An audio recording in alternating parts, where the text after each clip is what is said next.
सभी साथियों को नमोदय। साथियों, आज हम चर्चा करेंगे बुद्ध धम्म में भगवान बुद्ध ने गृहस्थों के लिए सील का पालन करने के लिए क्या रास्ते अपनाए। तो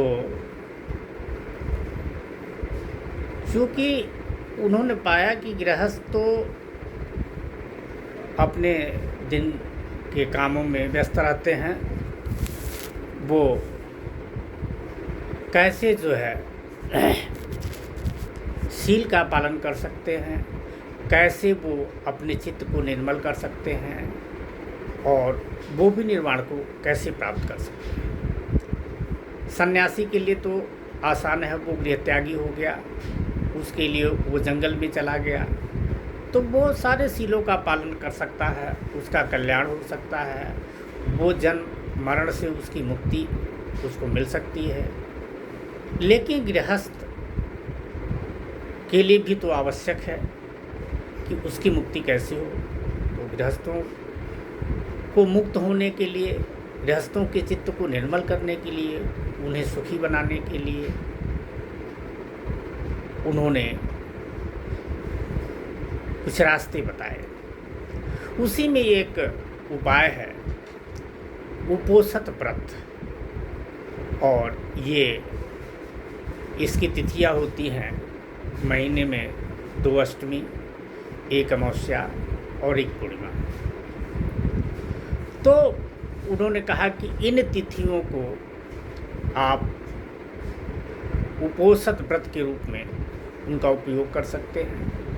उपोषित व्रत का मतलब उस तरह से नहीं है कि भोजन का उपवास करना। उपोषित व्रत में यह है कि हम जो मन के विकार हैं, जो मन के बुराइयां हैं, उनसे दूर रहने का व्रत लेना।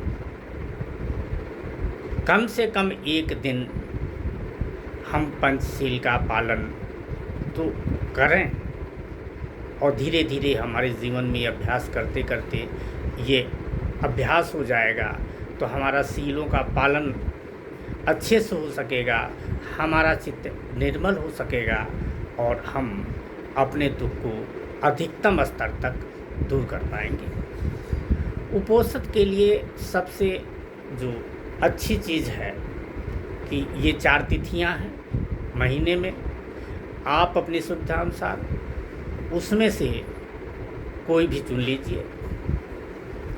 और उपोषित के दिन हम गृहस्थ हैं, हम नौकरी पेशा है, हम दुकानदारी करते हैं, तो 1 दिन अपनी सुविधा अनुसार चुन लें और कोशिश करते हैं कि यथासंभव हम 4:30 से 5:30 के बीच में जग जाएं और नित्य क्रिया करके, हाथ पैर धो करके, एक आसन बना करके अपना घर के एक कोने में बैठ जाए, पलथी मार के सुखासन में, बहुत ज़्यादा तनाव नहीं, और कम से कम 10 से 15 मिनट, 20 मिनट जितना भी हो सके आँख मूंदें, और आप आँख मूंदे हुए अपनी जो श्वास है उसको अपने श्वासाद्वार पर, यानी नाक का जो होंठ के ऊपर वाला भाग है उस पर से जब सांस आती है और जाती है वो अनुभव होता है, उसको अनुभव करें। अपने चित्त को, अपने मन को वहाँ लगावें कि कब सांस आई और कब गई। केवल इसी का अभ्यास करना है, मन अपने आप आपका शांत हो जाएगा। तो इसका अभ्यास कम से कम सुबह 15-20 मिनट करें। दूसरा, उपोषित के दिन यथासंभव कम से कम बोलने का प्रयास करें, यानी मौन रहने का प्रयास करें। जब हम मौन रहेंगे तो जो मूसावादा वीरमणि सिक्खापदं समाधियामी है, यानी हम झूठ नहीं बोलेंगे, हम अधिक नहीं बोलेंगे, हम बकवास नहीं करेंगे, हम चुगली नहीं करेंगे, तो एक सील का पालन आसानी से उस दिन भर तो हो सकता है।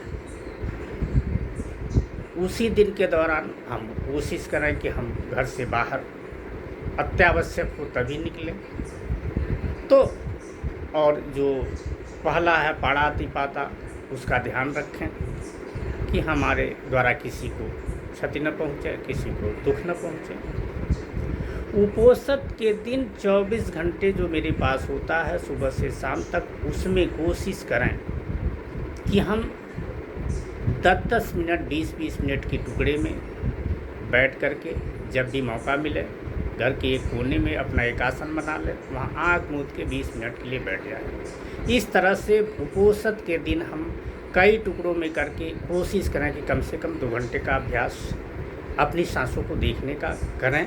इससे हमारा मन स्थिर होगा, हमको शांति मिलेगी, हमारा चित्त निर्मल होगा। और उपोषण के दिन विशेष करके ये भी ध्यान रखना है कि जो नौकरी पेशा हैं, जो और जगहों पर है, बिजनेस में है, तो उसमें छुट्टी का उपयोग करेंगे तो ज़्यादा बेहतर होगा। छुट्टी के दिन आप करेंगे तो आपको समस्याएं कम आएंगी। और सबसे जो महत्वपूर्ण है, बुद्ध ने जो कहा है जीवन में भोजन की मात्रा जानना, क्या खाना है, कितना खाना है। यदि इसका ध्यान रखेंगे तो हम अच्छा ध्यान होगा और स्वास्थ्य भी हमारा बेहतर होगा। इसलिए उपोषण के दिन अल्पाहार करें। जैसे और सब में तो व्रत का मतलब होता है कि भोजन से व्रत लेना, कि भोजन नहीं करेंगे, नहीं। यहाँ ये है कि हम जो अकुशल कार्य हैं उनसे विरत रहने का संकल्प लेते हैं। तो उसके लिए हम अल्पाहार करें, सादा भोजन करें, ताकि शरीर में फुर्ती बने रहे और मन प्रसन्नचित्त रहे, हम ध्यान कर सकें। तो इस तरह से हम बुद्ध के धम्म को जान सकते हैं, अपने जीवन को दुखों से, अपने जीवन में दुखों को कम कर सकते हैं।